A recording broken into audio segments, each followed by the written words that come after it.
अस्सलाम वालेकुम आप सबको यूएस कॉन्सुलेट कराची की जानिब से Coffee with Krish में खुशामदीद.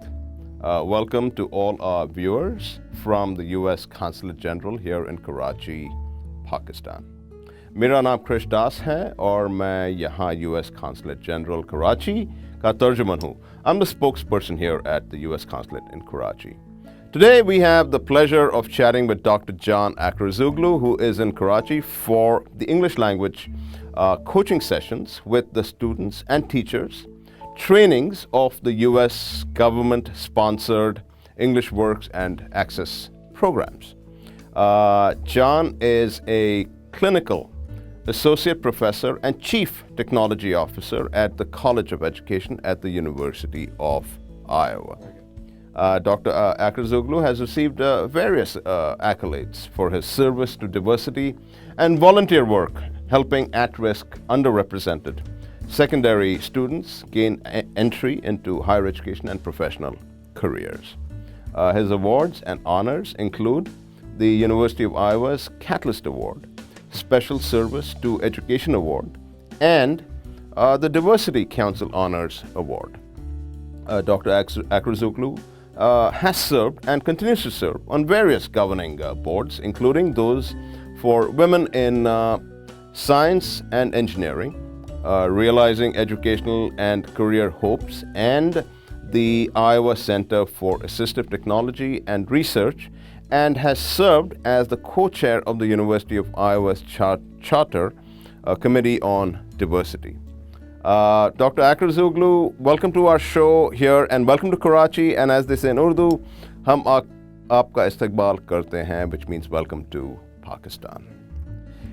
And also, let me add that John and I have known each other, we have known each other for about 25 years. That's and right. We worked together at the University of Iowa. Yes. And both, again, John is from Iowa City, of course, and my home is also in Iowa City, Iowa. So again, John, thank you so much for being here. Thank you, Chris. Pleasure to be here with you. Great to have you here. Let me go directly into my questions, John. What brings you to Karachi, and have you been to Pakistan before? This is my first time. Okay. I've been here for approximately 1 week. Okay. And your question, what brings me to Karachi? As you recall, 2 or 3 years ago, we chatted, and I wanted to try, at the state of Iowa, it's required for us to have so many hours of contact, interaction with classroom classes and teachers. And I thought, let's try something innovative. And I talked to Chris and say, how about we try to connect with Karachi, where you're at, with some of the classes there. That's right. And we found a class in Karachi, and I found a class in Donaldson, Iowa. That's a little town. Very, Karachi, you're talking millions upon millions of people. Yeah. Donaldson, I think the population is 900, less than 1,000. And we connected them with technology, with the video conferencing technology called Zoom. And it turned out to be a remarkable project, and how things grew. And Chris says, someday, John, you're going to be in Pakistan, and here I am. And again, we are delighted that you're here. Oh, thank you, Chris. Thank you. And I'm sure you have experienced the Pakistani hospitality. Pakistani hospitality is just shocking. One story is I arrived before my luggage. My luggage somewhere between Iowa City and Karachi got lost. And, it might not sound like a big deal, but it is a big deal. So it was interesting how the people at the consulate, but especially the Pakistani people, from the driver, hotel doorman, the manager, they all pitched in and helped me out, Chris. Great. Just remarkable.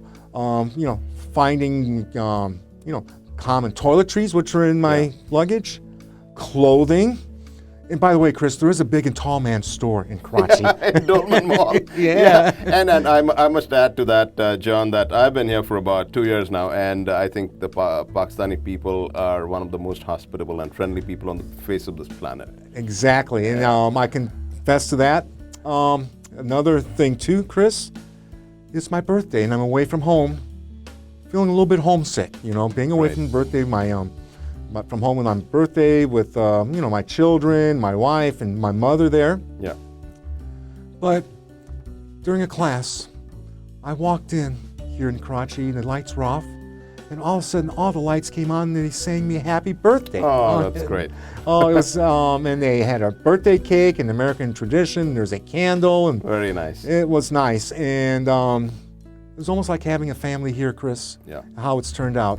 And I shared that with my family back home, and we don't feel so bad about being apart. As a matter of fact, we sort of have gained new family members while I've been here in Karachi. Absolutely. Fantastic.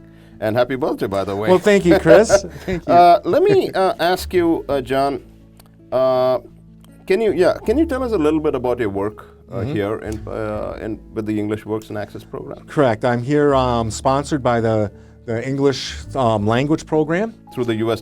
State Department. through the State Department, and also Georgetown University is arranging a lot of the contractual and funding aspects to it and logistics. I'm not an English language specialist, but I am a technologist. Okay. I have a master's degree in computing and also a doctorate in curriculum and instruction. And my specialty is applying technology to instruction. Okay. And again, working with the students here and the teachers there, I was asked to propose some workshops here. And I've come up with some workshops for the students, how to advance their English skills using technology, and also for the teachers on how to use technology to improve their teaching of English language. And it's been very, very well received. I don't know if it's a good indication, but after class with students, I get mobbed to take selfies with them. Now, technology is a big thing. I mean, in the area of education, correct? Correct. Right now, in higher education and high school and other forms of education, correct? There's so many new opportunities and strategies that are afforded by technology, and I'm seeing here in Karachi so far that the infrastructure, although it's a little shaky, it's there. There's some things that we can certainly do and improve on when it comes to technology. And you were able to connect, students from Iowa to the students in Karachi. I mean, that's a huge jump, and that was thanks to technology. Right? It was a wonderful project, Chris. And again, I like to think of technology as a bridge. Yeah. It bridged connections between a small school district and a large city. And at first, we didn't know each other, but then I found that the more we share our stories, the more we believe that we're more alike than different. It's the human contact. It is very good. And then, although it's not personal face-to-face, I think really that we did develop a deeper understanding of each other. And that's, again, thanks to assistive technology. In terms of the video conferencing technology, which has come a long ways, Chris. I remember when we first started doing this, it'd be hit and miss. But it was... that was probably the least concern, is the technology. The biggest concern is figuring out the strategies and projects and communications. And to me, one of the things that told me that the students are very interested, the kids in Donaldson, Iowa, very, very rural, they would have to, because of the time zone difference, which was probably the biggest challenge, would come to school like by 5:30, 6:30 a.m. Okay, come to school before school. There's a 10 hours difference in time. And there's a 10 hours. So the kids in Iowa, they found such value. We'd meet once every 2 weeks. Okay. And they would come very, very early, before the school buses would take them. And then the kids in Karachi would stay late. And so just to get to know their just to get to know each other. The kids in Karachi wanted to learn English and some of the the American interactions and things like that, while the teachers and the kids in Donaldson, Central East School District, wanted to globalize, internationalize their experience. Fantastic. And so it was a win-win situation for both of us. That's good to know. John, you have had a long history of working towards promoting diversity. Thank you. How important is diversity, and how does it move communities and societies forward? Diversity, I just want to open up to you, Chris. I was raised, my father died young. I was raised by a single mother during the 1960s. And it was tough for her. Employment, housing, and all that. And so I devoted my life, part of it, to diversity. But Chris, what I've learned with assistive technologies that help people with disabilities, you help those with disabilities with new inventions and new strategies, and almost every time it seems to help a broader audience. Okay.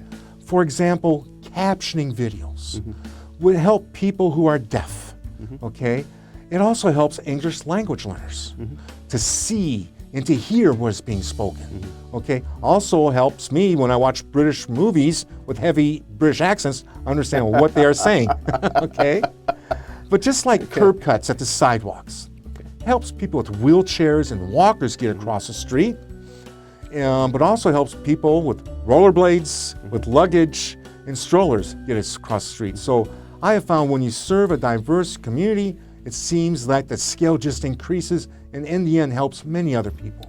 Right. That basically leads me to my next question, which probably is part and parcel of what you just mentioned, John. What key steps are necessary to make higher education and professional careers more accessible for underserved youth? Very good. Well, funding is not always an issue. Absolutely. Yeah. Funding is always an issue. But beyond that, in terms of classroom strategies and behaviors and things like that, each learner is different. Okay. No matter what the economic standing is, each learner is different. And I think to bring to something we call I just wrote an article on universal design for learning, where you try to tailor your instruction, offer options for all the different learners. Okay, it's a little bit more time consuming, but some students prefer to read instructions, only instructions. Others would like also illustrations. Others will want to also see videos. Yeah. Try to create those options. And I think a rising tide lifts all ships. It will help everybody. Absolutely. Which again leads, talking about technology, you are the Chief Technology Officer at the College of Education at the University of Iowa.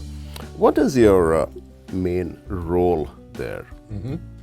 My main role is providing the technological infrastructure and support to our faculty and students to help them both be successful. Okay. And a lot of times technologies, again, can bridge, everything from being able to broadcast our instruction, be able to enroll students who need our classes but can't come on campus. Yeah. Okay. Providing our faculty assistance and making their materials accessible for students who might have certain disabilities or barriers. So there's a variety of things, and Chris, there's something different every day. Yeah, absolutely. So it's always a changing role I have. And one of the things about technology, as just going back to what our previous part of our conversation was, that we spoke about. When we talk about technology, we just talk about universities and colleges, but then this sort of transcends into high schools and middle school and regular school systems, correct? Right. What's interesting there is being in the College of Ed, my faculty employment is in the teacher education program. Okay. So what we try to do is, teach about how technology can help K-12, but in many instances model that in our classrooms. All right. So I have the pleasure of seeing what's going on in K-12 classrooms, but also have the pleasure of serving our faculty who are trying to help all children to advance their learning. And I think that's part of your job. I mean, you teach these teachers, the students who want to be teachers, about technology, and then they use that and go and use those skills in their classrooms, correct? Correct. And that is similar to what you're doing here with the English Access and English Works teachers. You are teaching them about technology, and then they are going to use those skills, and it's like a train the trainer model, correct? Very good. As a matter of fact, Chris, a lot of the topics and technologies I'm teaching here in Karachi, in Pakistan, are the same things I'm teaching back in Iowa. I see. Okay. I'm in charge of a course called Technology in the Classroom, and it's required, and we teach those basic technologies, and a lot of the lesson plans, again, a lot of the technologies and strategies I've been implementing here in Pakistan. Fantastic. Which again leads me to my following question. It's all about technology and diplomacy and how building bridges that we spoke about. How can technology play a role in your perspective in building bridges and connecting people globally, especially in the context of countries like Pakistan, where funding resources could be limited? It's there here. I see it here in Pakistan. I think the teachers understand the value of technology, Okay. and I see that just talking that the broader community also sees the value of technology. So I see it improving. And you've shown it through, this connection between this little Donaldson, town, Donaldson, yeah. and Karachi. The students, just by technology, by sheer technology, they have started understanding each other. Very good. And that And has built that's the bridge. Right, that's the bridge yeah. between all the different ideas. And again, I'll say this again, the more these students interacted, the more they saw they were alike than different. And that to me was a very revealing, positive aspect to all the work we've done in this area. That's huge. Very good. Very Yeah, good. it's like understanding the other. That's what diplomacy is all That's about, right. right? That's very good, Chris. Yeah. You have interacted and coached the English Works and English Access students Yes. the last few days in Karachi. How do you see the impact of these programs on underserved youth in Pakistan? I see the technology as helping them sort of balance, helping them be able to make up for a lot of the disadvantages. The technology helping them learn English is big in the job market. To me, 90%, the recent surveys show that 90% of all new jobs require a heavy dose of IT. Okay. And Information technology. Information technology. And so I try to emphasize to students, English, very good, technology can help you there, but having the technology skills that employers are looking for is going to be huge to help level the playing field for them out in the job market. And one of the things we're learning about when it comes to that is e-portfolios, putting out websites. And that's electronic Portfolios, Okay. websites that they produce that highlight their training, their skills that they can send to potential employers. And that's all online. It's totally online, totally online. Excellent, excellent. Now, moving away from technology, I am going to ask you about Karachi. Yes. You've been here for over a week now. Yes. About a week now. Yes. What are your impressions about this city? This beautiful city. You want the truth, Chris? The traffic, okay? When I first came here... You don't find so much traffic in Iowa City. No. In Iowa City, we have 5 cars that lined up. We think it's a huge traffic jam. Right. But then your population is, 50, 60,000? Yeah, at that. But Yeah. here in Karachi, at first I thought it was chaos. Yeah. But careful observation, okay? Been in one thing. In Iowa and U.S., usually when somebody honks the horn, it's in deep anger. Yeah. Somebody has cut in front of you or didn't signal their turn, and you honk the horn. Here, I think it's a basis of communication. Yeah. You might honk the horn, saying, "Okay, I'm going to come by you." Yeah. You honk the horn, you're sort of getting close to me. I think 2 honks mean, go ahead and take that left turn, I'm going to let you in. Okay. So there's some kind of sophisticated communication going on. And so, and again, the volume of traffic that successfully goes through, it's not just chaos. I think it's The system works. Yeah, this is orchestrated chaos. The system, It works, yes. And of course, the people are, as going back to our, the hospitality part, the people are just fantastic. I mean, they're just so friendly. Yes, right? they are. Even in traffic, it doesn't sound like it with all the beeping, but a lot of it is not in anger. It's just their communication with each other. Absolutely. Pakistani food, I've been here for a year, 2 years, as I said. I love Pakistani food. Yes. It's extremely delicious. Have you tried any particular food? Oh, Chris, I've tried everything.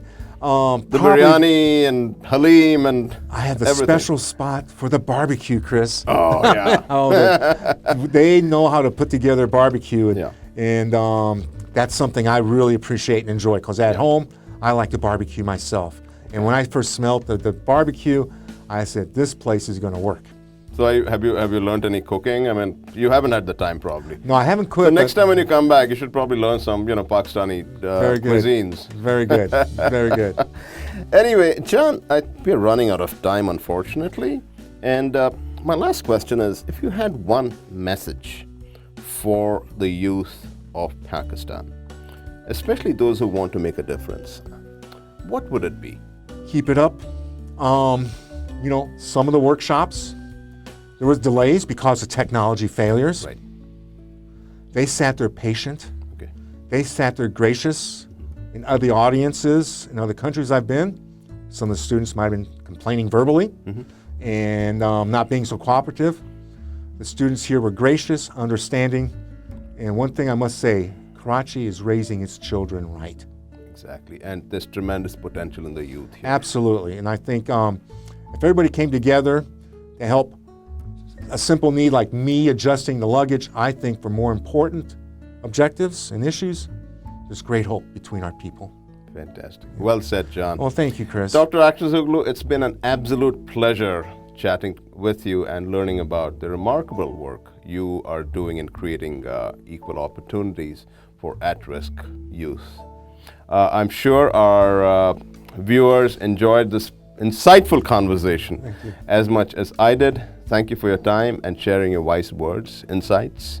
Again, I wanted to wish you all the best for all your future projects and endeavors. Thank you, Chris. And safe travels back, and we hope you'll come back again to Karachi soon and keep up the great, outstanding work. A big thanks to all our viewers who joined us during this chat. Bahut bahut shukriya aur Allah Hafiz.